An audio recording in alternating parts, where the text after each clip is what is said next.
Assalamualaikum warahmatullahi wabarakatuh. Salam sejahtera untuk kita semua. Perkenalkan, nama saya Mariani SPD MPD, NIDN 0010039303 dari Pendidikan Pancasila dan Kewarganegaraan FKIP Universitas Sriwijaya. Dalam hal ini ada beberapa hal yang ingin saya sampaikan. Pertama yaitu deskripsi mata kuliah. Mata kuliah yang saya ampu yaitu Kewarganegaraan, di mana mata kuliah ini mengharapkan mahasiswa mampu memiliki daya nalar berpikir kritis, wawasan berpikir kritis, sehingga nantinya dapat terlibat aktif dan memiliki partisipasi di dalam masyarakat yang akan membawa mahasiswa menjadi smart and good citizen. Dalam mata kuliah ini ada CPMK yang akan kami sampaikan, yaitu CPMK-nya menganalisis, menerapkan, dan mengevaluasi pengetahuan faktual, konseptual, prosedural, dan metakognitif terkait dengan masalah-masalah kewarganegaraan, isu-isu kemanusiaan, ketatanegaraan, peradaban, kebangsaan dengan menggunakan wawasan kewarganegaraan. Dalam hal ini juga ada sub CPMK yang pertama yaitu mahasiswa mampu menjelaskan pengertian identitas nasional, mahasiswa mampu menguraikan urgensi identitas nasional, mahasiswa mampu menguraikan faktor pembentuk identitas nasional, mahasiswa mampu mengidentifikasi karakteristik identitas nasional, juga mampu menganalisis dinamika dan tantangan identitas nasional, dan pada akhirnya mahasiswa akan mampu membuat karya podcast mengenai kasus pelanggaran identitas nasional. Pada mata kuliah ini juga kami melakukan pendekatan yaitu dengan sinkronus dan asinkronus, di mana asinkronusnya kami menggunakan e-learning dan sinkronusnya yaitu tatap muka di dalam kelas dengan pendekatan menggunakan metode diskusi dan juga tanya jawab, dan juga menggunakan model pembelajaran problem based learning dan juga project based learning. Dan pada harapan akhirnya nanti kami melakukan penilaian yaitu dengan 3 kriteria, yaitu tugas dengan bobot 25%, UTS dengan bobot 35%, dan UAS yaitu 40%. Juga kami mempertimbangkan dengan keaktifan juga kehadiran dari mahasiswa. Untuk referensi, kami menggunakan banyak referensi yang bisa digunakan dan bisa diakses oleh mahasiswa, baik dalam bentuk video pembelajaran dari YouTube saya sendiri, Mariani, dan juga dari buku yang saya tulis dengan tim yaitu berjudul Pendidikan Kewarganegaraan Berbasis Mind Mapping di tahun 2022, dan banyak sekali referensi-referensi lain yang bisa digunakan untuk menambahkan wawasan berkaitan dengan mata kuliah ini. Mungkin itu saja yang bisa saya sampaikan. Saya akhiri. Terima kasih. Wassalamualaikum warahmatullahi wabarakatuh. Berikut akan ada video praktik mengajar yang telah kami siapkan di dalam video ini. Assalamualaikum warahmatullahi wabarakatuh. Waalaikumsalam warahmatullahi wabarakatuh. Pada hari ini kita akan memasuki materi baru. Sebelum kita mulai perkuliahan, coba teman-teman untuk berdoa dulu. Siapa yang biasanya memimpin doa? Silakan. Siap, saya Bu. Ya. Marilah teman-teman, sebelum memasuki perkuliahan pada hari ini, marilah kita berdoa menurut kepercayaan masing-masing. Berdoa mulai. Berdoa selesai. Oke, terima kasih ya. Oke, hari ini kita akan memasuki materi baru ya. Materi baru hari ini nanti akan ada kaitannya dengan apa yang kamu pelajari di pertemuan sebelumnya. Jadi hari ini kita akan membahas identitas nasional. Yuk, hari ini apa tujuan mata kuliah kita di pertemuan ini? Yang pertama adalah menjelaskan pengertian identitas nasional ya. Yang kedua adalah menguraikan apa urgennya kita belajar identitas nasional. Yang ketiga adalah apa faktor pembentuknya, karakteristik identitas nasional, hingga kita akan bahas apa dinamika dan tantangan bagi NKRI kita ketika dikaitkan dengan identitasnya. Dan yang terakhir, kawan-kawan akan dibawa ke level paling tertinggi secara kognitif, membuat produk berupa podcast yang nantinya akan membahas mengenai kasus penyimpangan atau pelanggaran identitas. Nah, ini referensi-referensi yang bisa kalian gunakan ya. Kita bahas dulu. Kenalkah kalian dengan identitas nasional bangsa ini? Kenal ya. Oke, apa saja coba yang menjadi identitas nasional? Silakan. Izin Bu. Yang menjadi identitas nasional kita atau bangsa Indonesia itu dari segi bahasa ada bahasa Indonesia. Satu saja dari segi bahasa Indonesia. Oke, ada lagi tadi? Oke, silakan dulu. Siapa namanya? Oke, silakan Ayu. Yang kedua soal yang disebutkan oleh Ibu tadi ada bendera merah putih. Oke, sudah ada bahasa Indonesia, sudah ada bendera merah putih. Ada lagi? Oke, terakhir ya, baru kita bahas sama-sama. Silakan. Untuk dari lambang negara itu menggunakan Garuda Pancasila. Garuda Pancasila. Nah, tentu itu teman-teman ya menjadi identitas. Yang namanya identitas tuh kalau di video pembelajaran kita apa sih maknanya? Ciri khas. Oke, ciri khas, jati diri, pengenal yang akan membedakan antara objek yang satu dengan yang lainnya. Kalau membahas negara berarti membahas antar negara, antara A dan negara B. Tentu ini akan menjadikan jati dirinya, kekhasannya. Oleh karena itu, sebuah bangsa wajib punya identitas nasional yang membuat dia mampu dikenal oleh bangsa lain. Garuda Pancasila punya yang lain, negara lain? Tidak. Ya. Bendera merah putih adakah yang sama? Ada, tapi pasti ada yang berbedanya. Entah itu ukurannya, entah itu warnanya atau makna dari warnanya. Ya, warna bendera itu ada yang merah putih juga selain dari Indonesia. Tapi ada perbedaannya dan itu menjadi unik. Jadi karena kalian masih semester 1 ini pas sekali materi ini untuk mengingatkan kembali. Jangan-jangan sudah lupa budayanya, bangsanya ya, asal usul Indonesia. Jadi itu bisa menjadi bahan pertimbangan. Tuh, satu KTP nasional. KTP kita ini bersifat nasional atau tidak? Nasional ya. Mengingat kenapa? Mau dibawa ke wilayah manapun selama masih NKRI itu sebagai identitas kita. Tidak per wilayah. Karena itulah sebagai nanti yang membedakan kita dengan orang lain yang menjadi identitas pribadi. Ketika membahas suatu negara, apakah negara ini punya KTP? Nah, apa yang isi KTP itu? Nama ya? Ya enggak? Alamat. Kalau kita nama negara ada?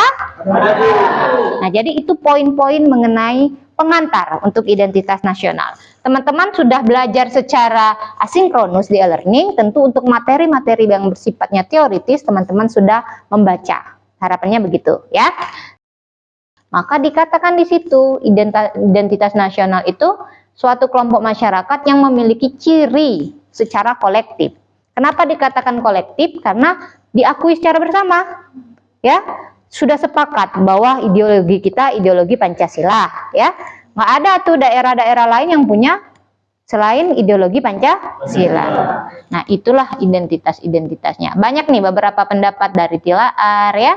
Nah, apa yang membuat terbentuknya sebuah identitas nasional? Yang pertama itu primordial.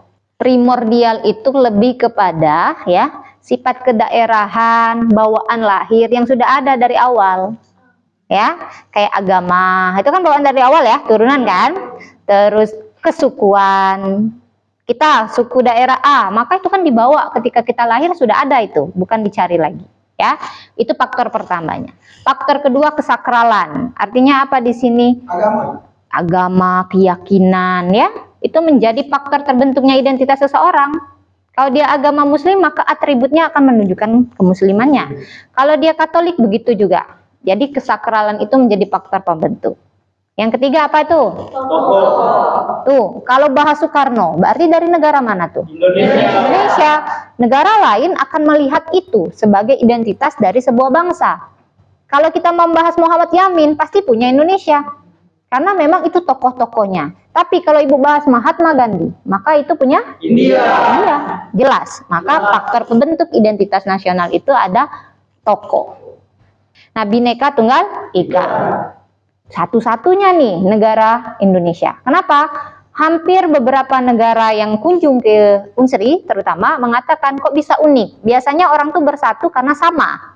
Kalau kita kan Bhinneka Tunggal Ika itu maknanya apa? Beda, kok bisa menjadi satu kesatuan NKRI. Itu menjadi identitas kita yang membedakan kita dengan negara lain. Biasanya di negara lain karena sama bisa bersatu. Kalau Indonesia karena beda. Oleh karena itu menjadi ciri khas. Jadi identitas. Apalagi bahas sejarahnya, oh susah betul itu ya. Kita kalau melihat proses perjuangan dari NKRI ini dari Sabang sampai Merauke. Karena ini masih jam-jam pagi, masih ingat nggak lirik dari Sabang sampai Merauke itu? Masih, Bu. Oke, coba apa tuh? Ya. Berjajar pulau-pulau, sambung menyambung menjadi satu. Itulah Indonesia. Ya, itu dari sejarahnya dari Sabang sampai Merauke, pulaunya berjajar. Itu sejarahnya. Belum lagi sejarah perjuangan, belum lagi sejarah Sumpah Pemuda. Sangat banyak nih sejarah-sejarah yang membuat kita menjadi satu identitas. Dan yang terakhir kelembagaannya. Ya, misalnya nih ya, kelembagaan-kelembagaan yang ada di dalam ketatanegaraan kita. Ya, itu faktor pembentuknya. Sebenarnya sudah ada nih di video pembelajaran. Cuman di flashback saja ya. Jadi kalau pengertiannya, contoh-contohnya bisa teman-teman tonton ya. Karakteristik ya, ada tuh ya, bendera negara sang merah putih. Itu karakteristik pertama ada di bendera negara. Yang jelas ini bendera negara Indonesia ini yang menjadi simbolannya ya. Maknanya kalau merah itu berani ya, kalau putih itu suci. Itu yang membedakan kita dengan negara lain yang walaupun punya bendera yang sama. Ya. Kedua, bahasa. Ya, bahasanya bahasa Indonesia. Itu bahasa pemersatu. Kenapa? Karena setiap wilayah dari Sabang sampai Merauke tadi punya bahasa daerah masing-masing. Oleh karena itu, ketika di forum nasional, maka kita wajib menggunakan bahasa Indonesia sebagai bahasa pemersatu. Itu identitas kita. Jadi menjadi identitas sebuah bangsa, bahasa ibu negaranya. Jadi apa bahasa yang digunakan ya? Sudah jelas ya, ada lambang negara tuh. Lambang negara kita tuh Garuda Pancasila. Jangan teman-teman hanya Garuda ya. Karena Garuda itu punya kacang atom. Benar nggak? Ya? Kenapa? Ya begitu, karena kita lengkap-lengkap Garuda Pancasila. Karena setiap apapun yang ada di poin-poin dari Garuda Pancasila ini punya makna-makna tuh. 45 tuh artinya apa, 17, belum lagi lambang-lambangnya ya. Jadi ini menjadi sangat sakral sebagai lambang negara. Adakah yang sama? Tidak. Hampir semua negara punya lambang negara yang menjadikan mereka identitas. Ya, karakter berikutnya lagu kebangsaan ya. Jadi lagu kebangsaan ini wajib dikumandangkan di setiap momen-momen nasional ya. Oleh karena itu ketika seperti digambar nih ya. Ini lagi apa nih kira-kira? Ya, permainan sepak bola itu wajib ya. Seminar nasional. Kita wajib ya. Sebagai apa itu? Lagu kebangsaan. Jadi memang ini menjadi karakteristik yang dilakukan. Semboyan tadi sudah kita sampaikan. Semboyan ini sangat sakral. Kenapa kata Ibu? Karena maknanya sangat dalam ya. Beda tapi bisa satu tuh gimana? Ya. Untuk materi-materi yang lain bisa teman-teman di PowerPoint yang di e-learning ya. Apa menjadi tantangannya? Coba cek dulu kawan-kawan ya. Ketika membahas identitas, maka yang pertama itu ketika mau dibahas maka terlihat sekali masih lunturnya nilai-nilai luhur ya. Gotong royong. Teman-teman masih nggak nih ada gotong royong? Dalam kegiatan apa kalau di himpunan?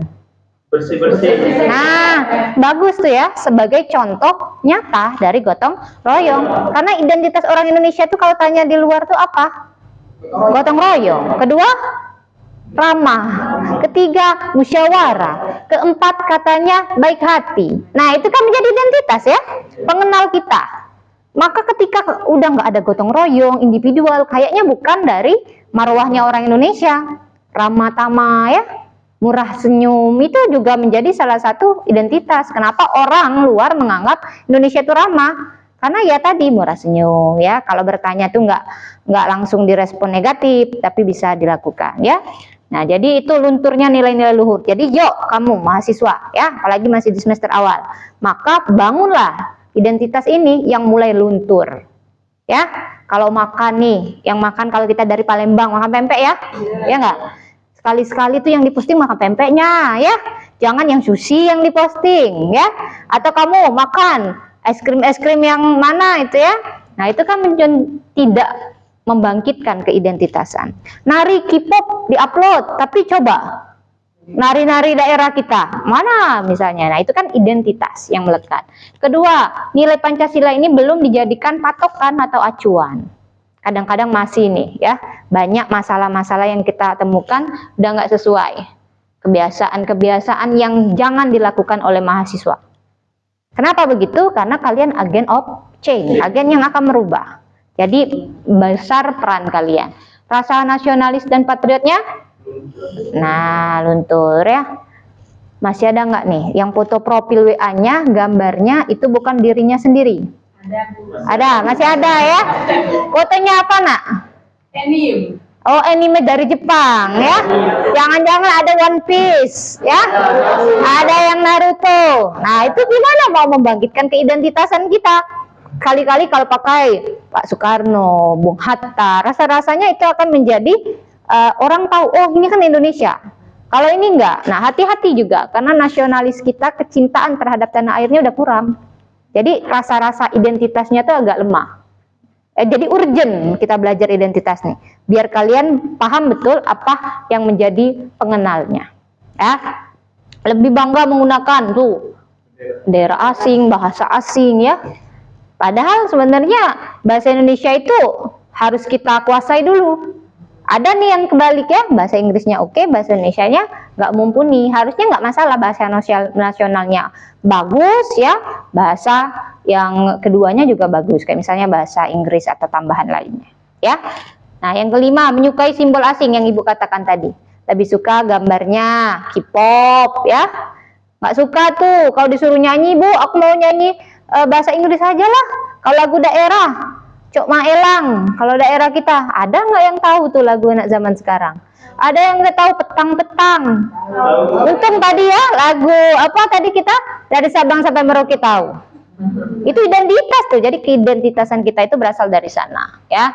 Jadi kamu urgensi sekali. Kenapa dikatakan urgent di sini ya?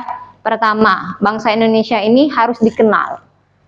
Karena itu sebelum bisa dikenal orang, wajib orang yang di dalamnya dulu, mahasiswanya, kitanya, warga negaranya mengenal identitas.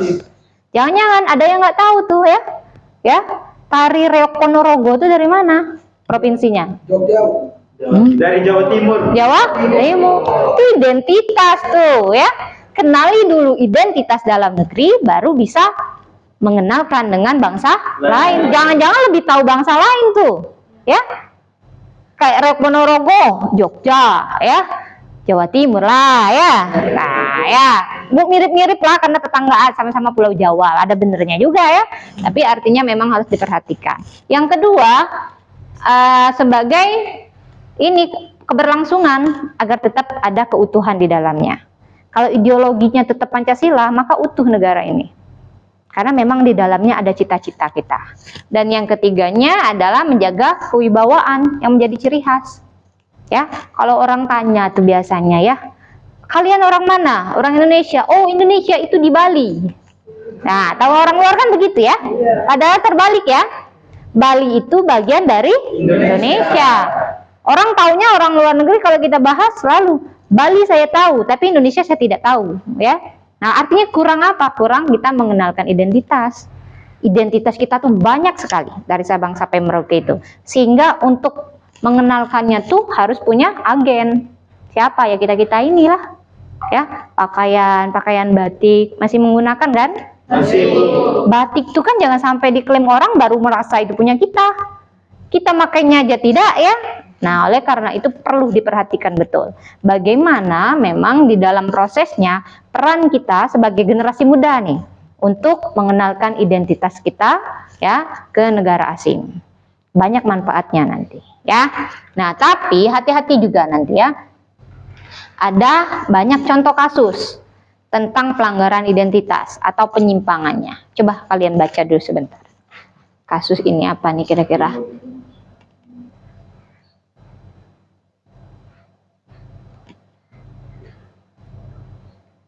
Nah, udah ya? Udah ya? Ketika demo ada di tahun 2017 ini ya, kasusnya ya, bahwa ada tulisan bendera merah putih itu yang ditulis dengan logo-logo tertentu. Kenapa, Bu, itu dikatakan pelanggaran terhadap identitas, ya? Karena bendera merah putih tadi sebagai apa?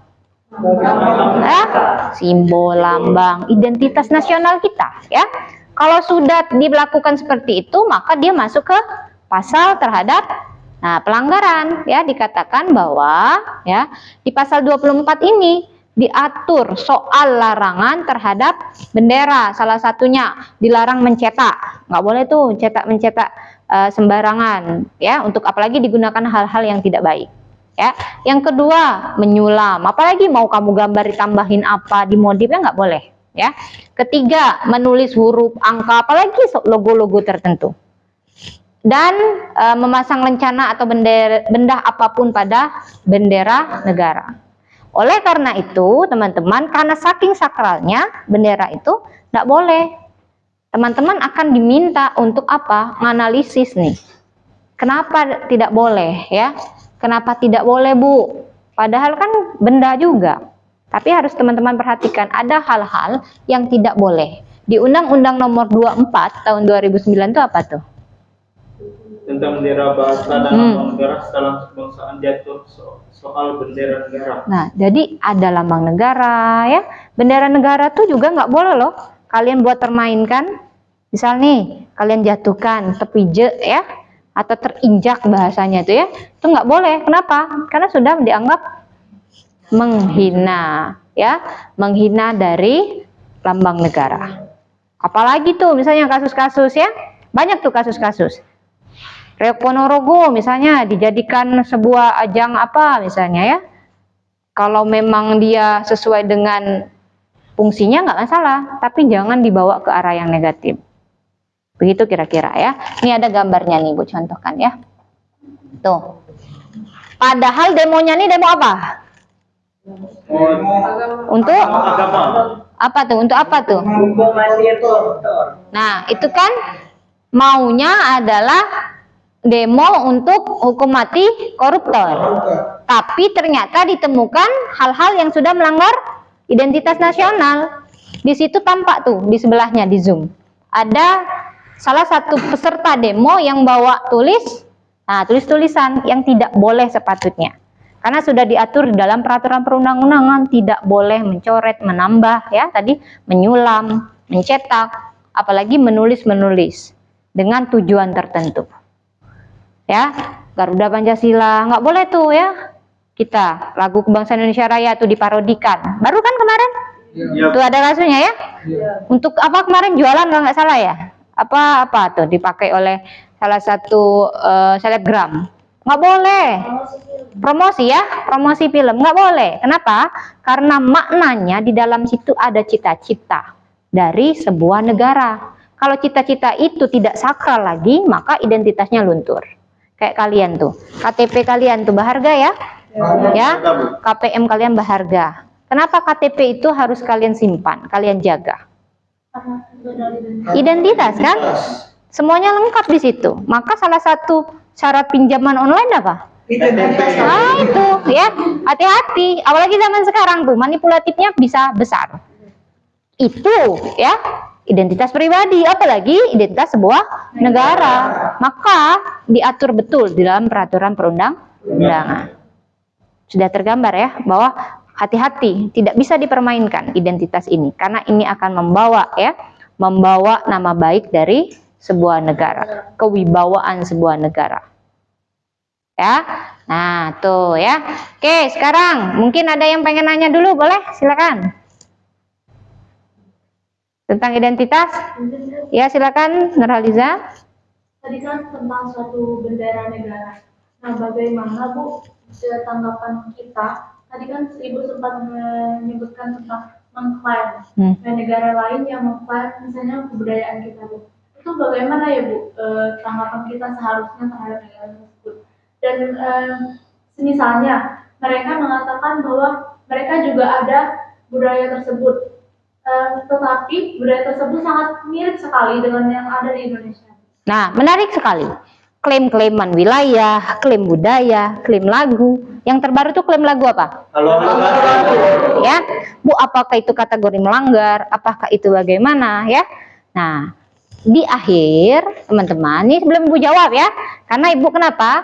Di tugas akhir kita, kawan-kawan akan diminta ya, dibuat kelompok ya, membahas podcast tentang, yuk kalian ngobrol bareng-bareng, kalian bawa kajian teori, kalian bawa asumsi kalian analisis kasus-kasus tentang pengklaiman budaya, pengklaiman lagu nasional ya, pengklaiman wilayah, contoh-contoh pelanggaran terhadap identitas nasional. Udah banyak tuh kasusnya ya. Oleh karena itu, akan lebih asik kalau kalian ngobrolkan secara kelompok. Jadi sistemnya adalah podcast. Teman-teman nanti bisa ya seleluasanya mendapatkan informasi. Dari mana rujukannya? Dari berbagai referensi. Ya, entah itu artikel, entah itu jurnal nasional atau internasional. Yang pasti ini akan mendukung apa yang bisa teman-teman selesaikan mengenai kasus-kasus terhadap pengklaiman terhadap identitas Indonesia. Kira-kira ada yang ditanyakan tentang tugas ini? Udah baca ya di sistematikanya, cara buatnya di e-learning ya? Nah ya, jadi silakan saja nanti teman-teman dicek di e-learningnya. Oke, silakan. Mengenai podcast tersebut, boleh ini mengajak orang lain untuk mencari informasi atau pada orang lain yang sudah terlibat mengenai. Oke, Bu, apakah boleh melibatkan orang lain? Silakan saja. Jadi artinya kalau memang teman-teman punya kenalan ya, yang memang pakar di situ ya, silakan saja untuk dimintakan pendapat. Tapi hati-hati, harus tetap berujuk pada referensi kita. Ya, buku kita ya, sudah itu artikel-artikel. Jangan sampai teman-teman ya membuat podcast tanpa ada panduan sesuai rubrik yang ada di e-learning. Oke, kira-kira begitu. Nah, peran kita mahasiswa tadi jelas ya? Oke, boleh siapa yang mau menyimpulkan? Silakan. Kesimpulannya? Mungkin siapa? Menyimpulkan apa? Siapa namanya? Pionika. Apa kesimpulannya Pionika kita hari ini? Bisa bantu? Baik, jadi izin Bu untuk identitas nasional. Jadi dapat kita simpulkan bahwasanya identitas nasional itu adalah ciri-ciri yang harus dimiliki oleh negara kita, yang harus kita jaga tentunya. Kita sebagai masyarakat dan peran kita sebagai mahasiswa harus membangkitkan lagi, lagi apa aja yang dimiliki oleh bangsa Indonesia seperti bahasa Indonesia. Jadi kita harus gunakan ke setiap harinya. Lalu juga kita harus mengingat lagi apa saja yang dimiliki oleh Indonesia seperti tadi bendera merah putih, lagu bangsa Indonesia dan lain-lain sebagainya, Bu. Jadi peran kita di sini adalah menjalankan juga, bukan hanya tahu saja, tapi juga melaksanakan juga apa aja yang dimiliki oleh bangsa Indonesia. Seperti itu, Bu. Oke, bagus sekali Pionika. Ada yang ingin menambahkan? Oke, silakan Nurhaliza.